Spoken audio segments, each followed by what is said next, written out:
بسم اللہ الرحمن الرحیم۔ حضرت سعید بن جبیر رحمہ اللہ روایت کرتے ہیں کہ حضرت عمر بن خطاب رضی اللہ تعالی عنہ نے ایک شخص کو دیکھا کہ تسبیح کے دانوں پر تسبیح کر رہا ہے۔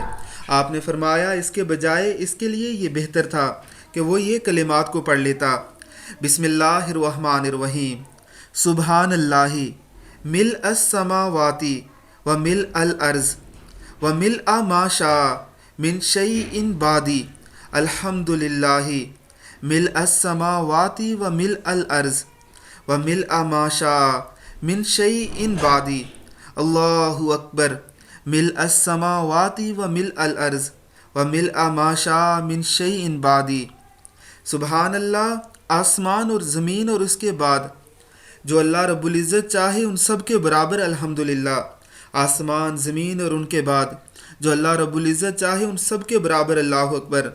آسمان، زمین اور اس کے بعد جو اللہ رب العزت چاہے ان سب کے برابر۔